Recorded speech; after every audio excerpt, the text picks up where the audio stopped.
Salut chers followers au RSA, j'espère que vous allez bien et que vous êtes sur la voie de l'insertion.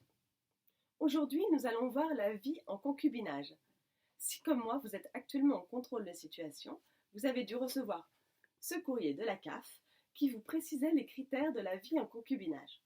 Nous allons voir aujourd'hui ensemble ces 3 critères et je vais vous donner quelques petites astuces pour ne pas être considéré, bien malgré vous, comme étant en concubinage.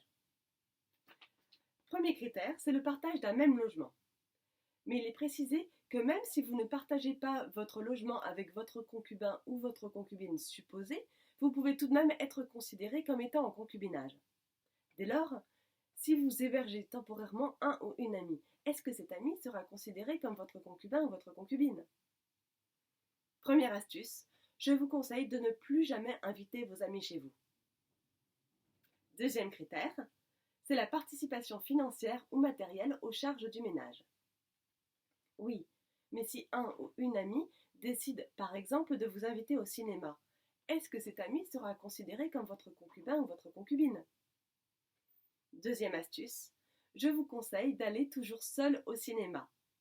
Et même pour ne laisser planer aucune ambiguïté sur votre célibat, je vous conseille de laisser libre le siège à votre gauche et le siège à votre droite en achetant 3 places pour une personne.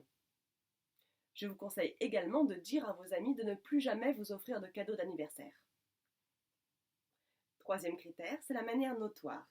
C'est le fait d'être considéré par votre entourage, la mairie, l'école, les commerçants, comme vivant en concubinage. Dernière astuce, chers followers, je vous conseille de mettre à jour votre Facebook en publiant des selfies de vous seul dans des situations de vie privée. Ainsi, vous sous la douche, lors des repas, dans votre lit, etc.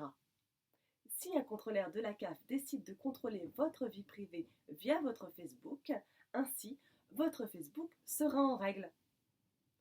Voilà, chers followers, j'espère que ce tuto vous sera utile. N'hésitez pas à le partager. J'attends vos tweets et d'ici là, je vous souhaite une très bonne insertion.